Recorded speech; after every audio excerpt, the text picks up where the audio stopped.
हम लोगों ने मिल कर के एक कपड़े की भी दुकान की, एक लकड़ी की भी दुकान की। 96-7 में हम चूँकि बीएसपी के होल टाइम कार्यकर्ता बने, तो फिर हम लोग चले गए दिल्ली केंद्रीय कार्यालय में। तो मैं दिल्ली केंद्रीय कार्यालय का बीएसपी का इंचार्ज हो गया। लखनऊ में मायावती जी का पर्सनल स्टाफ, जैसे निजी सचिव जो कहते हैं, उस रूप में मैंने काम किया। मायावती जी के यहाँ रहा और पूरी निष्ठा और ईमानदारी से मैं उनके यहाँ रहा। तो 2 बार मैं विधान परिषद में रहा और मिनिस्टर भी रहा मैं उनके यहाँ 2 बार। और उसके बाद अब हमारे उनके संबंध कैसे खराब हुए, मेरे तरफ से तो नहीं खराब हुआ, और उनको लोगों ने क्या समझाया, तो वो घटना हो गई। बीएसपी गवर्नमेंट ने बहुत साजिश करके मुझको फंसाने की कोशिश की। कांग्रेस से मिलके मुझे तबाह करने के लिए, बर्बाद करने के लिए बहुत सारे फर्जी केस बनवाए। सीबीआई में गई जांच, ईडी में गई। मैं पहला व्यक्ति था कि जिसकी जांच इस तरह हुई, और मुझे एक साजिशन बहुत परेशान किया गया, प्रताड़ना दी गई, और मुझे अंडर ट्रायल 4 साल जेल में रखा गया। कि राजनीति ही वो चाबी है कि इससे के जरिए सारी ताले खोले जा सकते हैं। इसलिए हम लोग राजनीति में लग गए, और राजनीति में लग करके जहाँ लगे वहाँ 11 में हमारे साथ धोखा हो गया। बड़े पैमाने पर हमारे साथ धोखा किया बीएसपी ने। हमको 9 मई में परिवार कल्याण विभाग दिया गया, और उसके बाद एक डॉक्टर की हत्या हो गई लखनऊ में, राजधानी में। और क्राइम जो है वो गृह विभाग के पास था, और गृह विभाग का मंत्री में नहीं था, गृह विभाग मुख्यमंत्री के पास था। हम कह रहे थे हत्यारे पकड़ो, हत्यारों को पकड़ने की बजाय करप्शन का केस लगा के हमें को बंद करा दिया गया, और जो हत्या का केस था वो उसकी कोई चर्चा नहीं हुई। हम लोग हत्या की बात करते रहे, हम करप्शन में जेल चले गए और हमें फंसा दिए गए, और 4 साल तक हम अंडर ट्रायल रहे, जो शायद अपने आप में पहला केस रहा होगा। इतनी उम्र में इतनी मेहनत करना बहुत कठिन की बात है। समस्याएं तो जीवन में रहती हैं, लेकिन फिर भी मन में ये है कि हमको बातें कहनी है, लोगों के बीच में जाना चाहिए और लोगों को जागरूक करना चाहिए कि लोग अपने आने वाली पीढ़ी के लिए जागरूक हों। सबसे ज़्यादा आप दुखी कब हुए थे अपने जीवन में? जिसके लिए हम अपना पूरा जीवन समर्पित किए, अपना जीवन लगाया, कुछ नहीं देखा, दिन रात मेहनत की, और जिस नेता को हमने मतलब एक भगवान का दर्जा दिया, जब उसने धोखा दिया तो थोड़ा दुख तकलीफ तो हुई। आप सभी लोगों को नमस्ते। आपका हमारे YouTube channel Anshu Shakya channel में एक बार फिर से स्वागत है। आज आप हमारे साथ देख रहे हैं जिसका आपको बेसब्री से इंतजार था। हजारों की संख्या में लोग कमेंट कर रहे थे कि जौनपुर के सांसद श्री बाबू सिंह कुशवाहा जी को बुलाया जाए। तो सर आज हमारे सेटअप कर आए हैं, और आप लोग जिनका पॉडकास्ट देखना चाहते थे आ गए हैं, उनका इंतजार समाप्त हुआ। सर स्वागत है आपका। बहुत बहुत धन्यवाद, नमस्कार। सर हजारों की संख्या में लोग कमेंट करते थे कि कुशवाहा साहब जी को बुलाया जाए। इसमें केवल और केवल आपकी जीवनी कह सकते हैं, पूरी जीवनी बताई जाएगी, राजनीतिक सवाल नहीं होंगे। और आपके बारे में अगर किसी को पढ़ना है तो गूगल पे कहीं भी सब लोग पढ़ सकते हैं, पर मैं आपसे अनुरोध करना चाहूँगा कि आज आप अपने बारे में खुद ही बताएंगे, क्योंकि वो जनता को बहुत अच्छा लगेगा।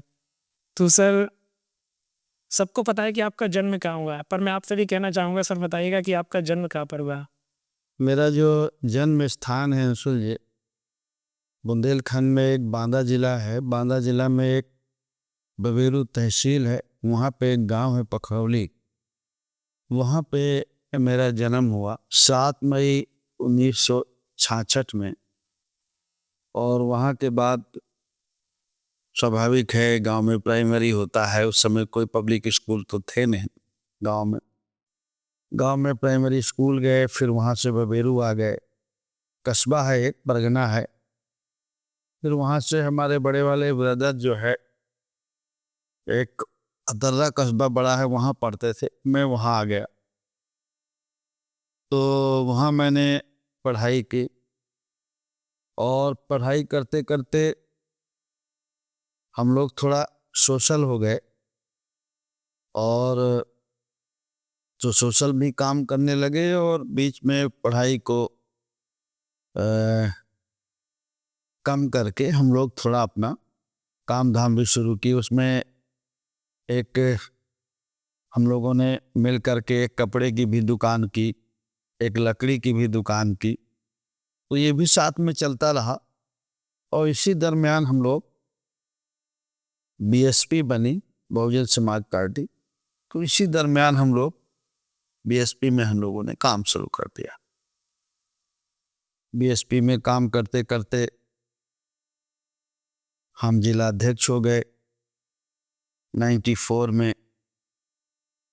और 94 में जिला अध्यक्ष होने के बाद 96-7 में हम चूंकि बीएसपी के होल टाइम कार्यकर्ता बने, तो फिर हम लोग चले गए दिल्ली केंद्रीय कार्यालय में। तो मैं दिल्ली केंद्रीय कार्यालय का बीएसपी का इंचार्ज हो गया। उसके बाद दिल्ली कार्यालय के इंचार्ज के बाद मैं लखनऊ आ गया। लखनऊ में मायावती जी का पर्सनल स्टाफ, जैसे निजी सचिव जी कहते हैं, उस रूप में मैंने काम किया। मायावती जी के यहाँ रहा और पूरी निष्ठा और ईमानदारी से मैं उनके यहाँ रहा। और उसके बाद फिर विधान परिषद में गया और 2 बार, शायद 2000 में विधान परिषद किया, तो 2 बार मैं विधान परिषद में रहा। और मिनिस्टर भी रहा मैं उनके यहाँ 2 बार। और उसके बाद अब हमारे उनके संबंध कैसे खराब हुए, मेरे तरफ से तो नहीं खराब हुआ। और उनको लोगों ने क्या समझाया, तो वो घटना हो गई। पहले एक सीएमओ मारा गया, फिर दूसरा मारा गया, फिर तीसरे की संदिग्ध परिस्थितियों में जेल में डेथ हो गई। 2 जब मारे गए तो रिजाइन हुआ हमारा। और रिजाइन होने के बाद फिर मुझे बीएसपी गवर्नमेंट ने बहुत साजिश करके मुझको फंसाने की कोशिश की।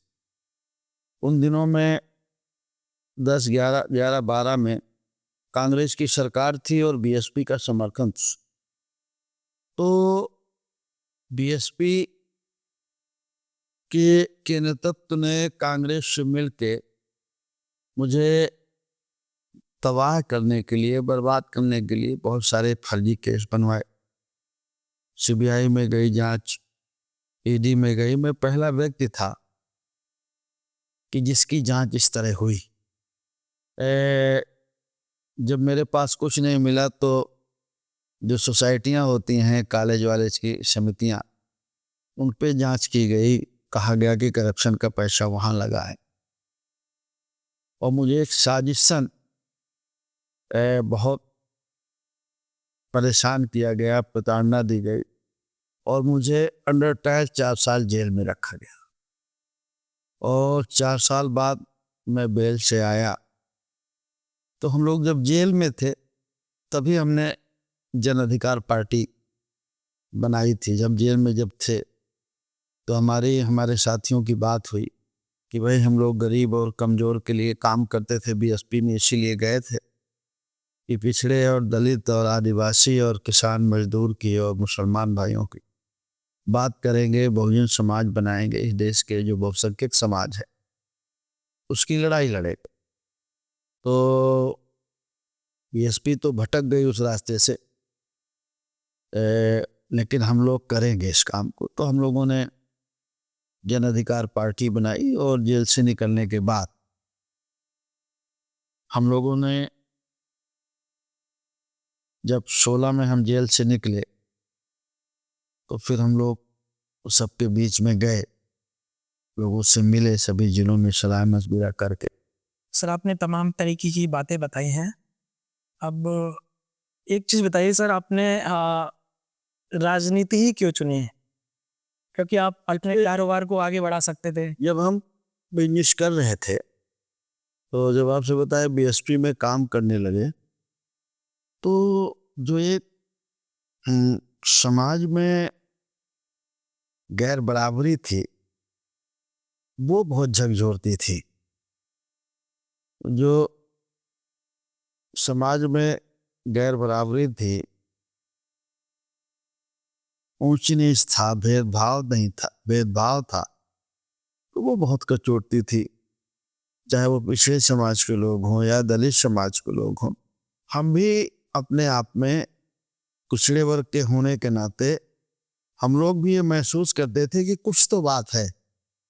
आखिर हम क्यों, कुछ लोग ऊंचे हैं जाति से, कुछ लोग नीचे हैं जाति से, ये मन को कचोटती थी। फिर बाबा साहब अम्बेडकर के बारे में जाना, और जब मानव कांशीराम जी ये विचार लेके आए, वो जब उनको हमने समझने की कोशिश की, फुले के बारे में, सतपाल साहू जी के बारे में, बाबा साहब अम्बेडकर के बारे में, ललई यादव के बारे में, पेरियार के बारे में, बिरसा मुंडा हुए, हमारे संतराम बीए हुए, और बहुत सारे जितने महापुरुष हुए के बारे में जानने और पढ़ने के बाद ऐसा लगा कि हम लोगों को इसमें अपना योगदान देना चाहिए, उसके लिए समाज को जागरूक करने में लगना चाहिए। तो हम लोग लगे, और लगे तो उसका रिजल्ट भी आया। चलिए 93 में सपा बसपा की सरकार बनी, फिर इंडिपेंडेंट 95 में बन गई बसपा की, बीजेपी के सहयोग से, 97 में बन गई, फिर 2002 में सरकार बन गई, फिर फुल बहुमत की सरकार 2007 में बन गई। तो उसका एक समाज में चेंज भी नजर आया कि बीएसपी की सरकार बनी, बीच बीच समाजवादी पार्टी की सरकार बनी। समाज में हम लोगों ने देखा बड़े पैमाने पर चेंज आया। जो लोग बोल नहीं सकते थे, बराबरी में बैठ नहीं सकते थे, उनको भी काफी सम्मान हासिल हुआ। तो इसलिए हम लोग लग गए राजनीति में, चले गए हम लोग राजनीति में। समझ गए बाबा साहब अम्बेडकर की बात की, राजनीति ही वो चाबी है कि इससे के जरिए सारी ताले खोले जा सकते हैं।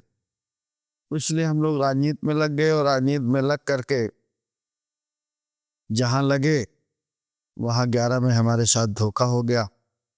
बड़े पैमाने पर हमारे साथ धोखा किया बीएसपी ने। बहुत सारी बातें हैं। देखिए, हमको 9 मई में परिवार कल्याण विभाग दिया गया, और उसके बाद एक डॉक्टर की हत्या हो गई लखनऊ में, राजधानी में। और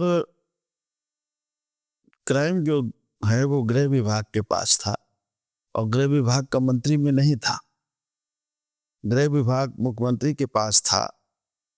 और 2 डॉक्टर मार दिए गए धीरे धीरे करके, और एक सिपाही का ट्रांसफर नहीं हुआ। आप लोगों ने कभी, आप तो छोटे रहे होंगे, लेकिन अगर आप कभी चर्चा करेंगे कि बीएसपी गवर्नमेंट में अगर ऐसी घटनाएं हो जाए तो कप्तान सस्पेंड हो जाता था, बदल दिया जाता था।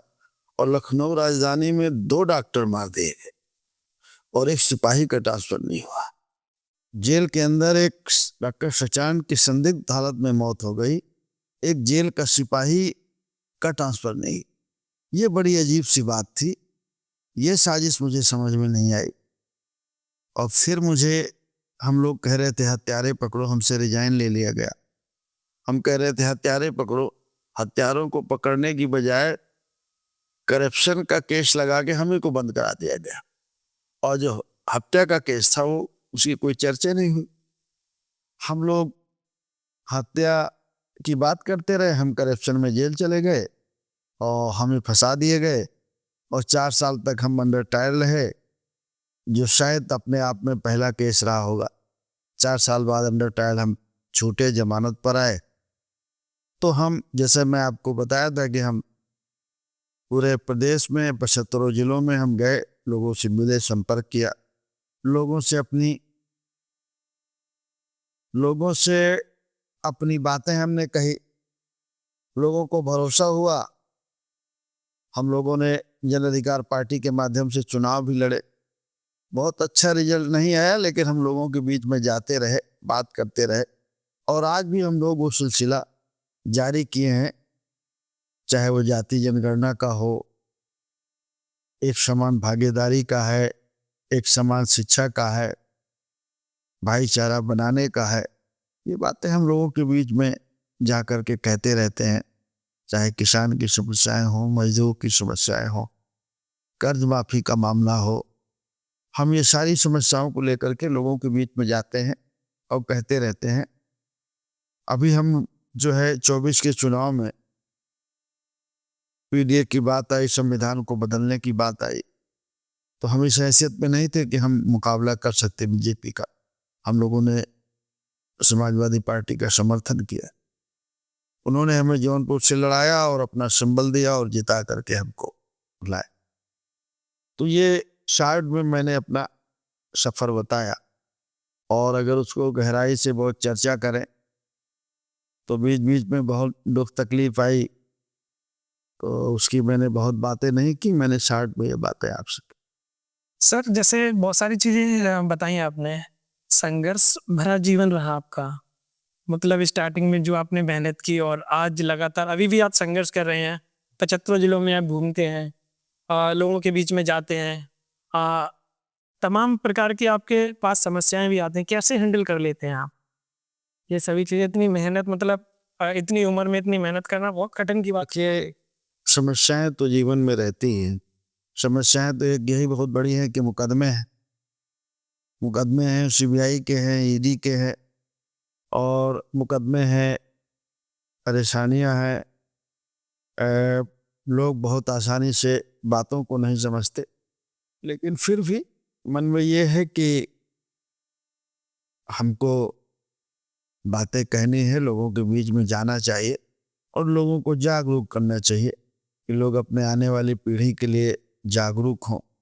जो हमें हमारे महापुरुषों ने जो हमें अधिकार दिया है, वोट का, लोकतंत्र है, तो हमें उसको अपने और अपने बच्चे के हित में, समाज के हित में उसका यूज करना चाहिए। तो उसको हम जन जन तक पहुंचाते रहते। जी सर, एक चीज़ और बताइए, जैसे आपके बचपन में फिर से आ जाते हैं।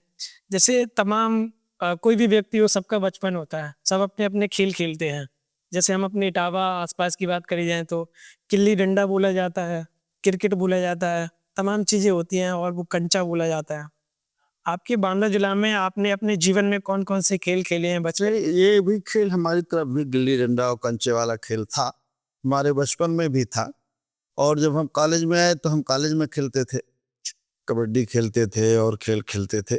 तो कॉलेज में भी हम लोग खेलते थे और अच्छा खेलते थे। और बाद में इसमें आ गए, हम सामाजिक जीवन में आ गए, तो उधर ध्यान नहीं रह गया, लेकिन खेल भी अच्छा है और जितने खेलों का नाम ली सब हमारे। अच्छा, आपके यहाँ भी गिल्ली डंडा वगैरह आपने खेले हैं, कंचे? हाँ, गिल्ली डंडा करते हम लोग खेले, अच्छा अच्छा। बचपन में खेले। एक और खेल होता है, टायर चलाया जाता है, साइकिल वाला। हाँ, वो भी चलता था। वो भी चलता? वो भी चलता था। अच्छा। वो भी चलता था। सर एक चीज़ और बताइए, एक सवाल ऐसा भी है जो कह सकते हैं अ, आज की जनरेशन में बहुत ज़्यादा चर्चित रहता है। क्या उस ज़माने में भी ऐसा होता था? जैसे मैं सवाल पूछ ले रहा हूँ आपसे, आपकी जब शादी हुई थी तो क्या लव मैरिज वगैरह हुई थी? सुनने में ये भी आता है कि आपका की शादी सम्मेलन में हुई थी। नहीं नहीं, अरेंज मैरिज सम्मेलन नहीं था, उन दिन सम्मेलनों का चलन नहीं था बहुत। अरेंज मैरिज थी, छोटे में तय हो गई थी। और जब हम 11th में थे तो शादी हो गई थी। और हालांकि उसके 5 साल बाद, 5-7 साल बाद फिर दोबारा गौने में कहते हैं ना, कहते हैं। जब पहले गौना होता था। हाँ हाँ। अच्छा। तो फिर 5-6 साल बाद जो है हुए थे। सर एक चीज़ आप बताइएगा, आपके जीवन में आपको सबसे ज़्यादा प्रसन्नता कब हुई थी? आप सबसे ज़्यादा अपने जीवन में खुश कब हुए थे? जब आप विधान परिषद में गए थे या फिर मंत्री बने थे जब? देखिए, आ, विधान परिषद में गए, मंत्री गए या सांसद बने, ए खुशी इन सब चीजों में कब हुई, मंत्री बनने की, उसकी बनने की, ये तो मैं नहीं कह सकता हूँ, क्योंकि हम बने और कभी इतना टाइम नहीं लगा हमको कि हम मंत्री बने हैं तो कुछ उसको एंजॉय कर सके या कुछ मतलब खुश हो सके, या लोगों के बीच में इतना काम था। मायावती जी के पास थे तो अधिकांश जीवन काम में बीता, कभी ये जानने समझने का, दौड़ा करने का, इसका कभी मौका नहीं मिला, बस काम काम काम। आज जब मैं एमपी हुआ हूं, ये जरूर मुझे दिल से खुशी मिली है, काम तो अब भी है कि नहीं, हम लोग मेहनत किए, सब लोगों ने हमें जिताया, और समाजवादी पार्टी के राष्ट्रीय अध्यक्ष जी का, आदरणीय अखिलेश यादव जी का बहुत बड़ा रोल रहा। सब लोगों ने मिल करके, हमारे साथियों ने, जन अधिकार पार्टियों के साथियों ने, पूरे प्रदेश के साथियों ने दिन रात एक करके वहाँ डेरा डाले रहे, सब लोगों ने मिल करके जिताया मुझे। जौनपुर की जनता बहुत पढ़ी लिखी है, उनका भी मैं धन्यवाद देते रहता हूँ, आपके माध्यम से भी धन्यवाद देता हूँ। उन्होंने मुझे जिताया, तो सबसे बड़ी खुशी मुझे अगर मैं कहूँ तो इस समय मेरे। अभी वर्तमान समय में आपको सबसे ज़्यादा खुशी हुई है? जी। एक सवाल और है, सबसे ज़्यादा आप दुखी कब हुए थे अपने जीवन में? क्योंकि खुशी के चक्कर में बहुत सारे लोग दुख भूल जाते हैं। देखिए, दुखी तो सबसे बड़ी बात ये हुई कि जिसके लिए हम अपना पूरा जीवन समर्पित किए, अपना जीवन लगाया, कुछ नहीं देखा, दिन रात मेहनत की, और जिस नेता को हमने मतलब एक भगवान का दर्जा दिया, जब उसने धोखा दिया तो थोड़ा दुख तकलीफ तो हुई। धोखा जब कोई देता है जिस पर बहुत भरोसा करिए तो दुख तो होता है, ज्यादा दुख उसी समय हुआ था। सर ये बताइएगा कि आपने देश और प्रदेश के लिए बहुत सारी ऐसी चीज़ें की हैं जो जो व्यक्ति उसका लाभ ले पाया शायद ही आपको ज़िंदगी भर भूल नहीं पाएगा। आपने कह सकते हैं उत्तर प्रदेश की जनता के लिए वो काम करके दिखाए हैं जो और लोगों ने नहीं किए। अब आपका क्या प्लान है, क्या है आप भविष्य में करना चाहते हैं? देखिए, वो जो खुशी आप कह रहे हैं, तो जो लोगों के हम काम आ सके, जो लोगों की मदद की है, उनका काम हो गया, तो वो बड़ा सुकून भरे होते हैं। जैसे आज जो बच्चे मिलते हैं, अगर हमने कुछ उनकी मदद कर पाई है और हमारे मदद से अगर उनको कुछ फायदा हुआ है, तो जब वो मिलते हैं और आगे बढ़ते हैं तो बहुत अच्छा लगता है, बहुत खुशी मिलती है, दिल से खुशी मिलती है। और हम लोग इस कोशिश में हैं कि हमारा प्रदेश आगे बढ़े, देश आगे बढ़े। तो हम ये चाहते हैं कि प्रदेश और देश तभी आगे बढ़ेगा जब इस देश का, प्रदेश का किसान खुशहाल हो, हमारे बच्चों को अच्छी शिक्षा हो, और पढ़ने के बाद रोजगार मिले। तो इन चीजों पर हम लगे हुए हैं कि इस अगर हमें देश को मजबूत करना है, प्रदेश को मजबूत करना है, तो हमें यहाँ के लोगों को मजबूत करना हो। तो यहाँ के लोगों को मजबूत तभी हम कर पाएंगे जो संविधान हमारा कहता है, बाबा साहब अम्बेडकर ने जो लिखा है, सबको हक हिस्सा एक समान मिलेगा और सबको समान अवसर मिलेगा, तब हम देश को मजबूत कर सकते हैं। सर आपको मान्यवर कांशीराम साहब जी के करीबी बोला जाता है। उनके बारे में आप क्या कहेंगे, मान्यवर कांशीराम साहब के बारे में? देखिए, कांशीराम साहब थे, वो हमारे नेता थे, मसीहा थे, तो वो हमारे नेता थे। वो जो उनसे हम जो सीख पाए, वो आज भी हम उनकी सीख को याद रखते हैं। जिसको नेता मानते हैं तो उससे आदमी सीखता है, समझता है, कोशिश करता है कि भाई अच्छा हो। सर आपने जन अधिकार पार्टी का गठन किया, तमाम आपका संघर्ष रहा।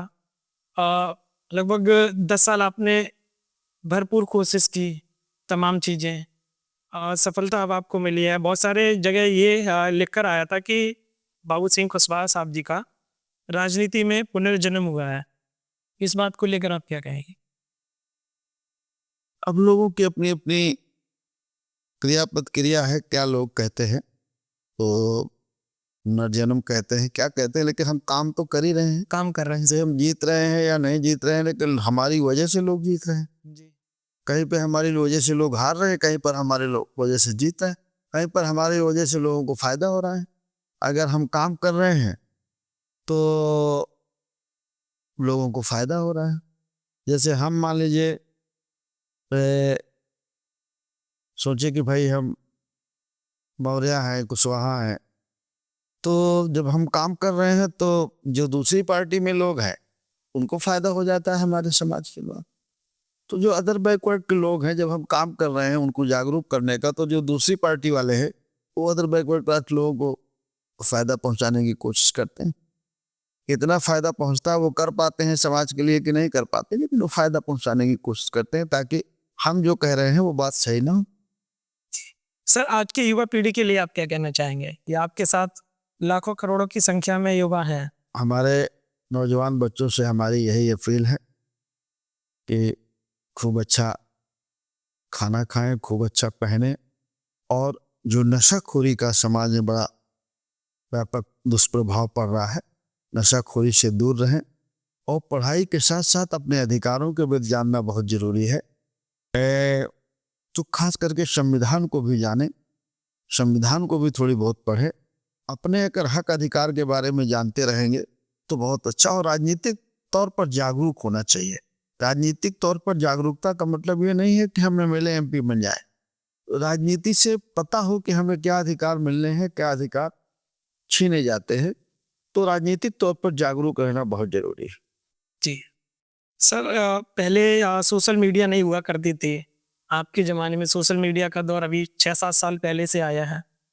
पहले का आपका जीवन कैसा हुआ करता था? नेताओं लोगों का जीवन कैसा होता था? पहले तो सोशल मीडिया, संदेश कैसे पहुंचा? मोबाइल भी नहीं थे, टेलीफोन आ गए थे, टेलीफोन के माध्यम थे। और मान लीजिए साइकिलें थी, मोटरसाइकिल, हम लोग जिन लोग समाजों से आते हैं, बहुत मोटरसाइकिलें भी नहीं थी, साइकिलें थी। साइकिलों भी कम लोगों के पास होती थी। तो हम लोग एक दूसरे के माध्यम से मैसेज कहते थे, इकट्ठा होते थे, और इकट्ठा होकर के सारी बातें लोगों तक पहुंच जाती थी और अच्छे काम होते। सर, आपने किस किस पर सफ़र किया है? क्योंकि आज तो आप हेलीकॉप्टर से चलते हैं। कहाँ से साइकिल भी आपने चलाई थी? हम लोग पैदल भी चले हैं, लोग बहुत साइकिल यात्राएं की हैं बीएचकी में रहकर। साइकिल से आना जाना था, मोटरसाइकिल से आना जाना था। बहुत बाद में हम लोग गाड़ियों वाड़ियों में चढ़े, बसों में खूब आए। जैसे यात्रा शुरुआत की थी वैसे।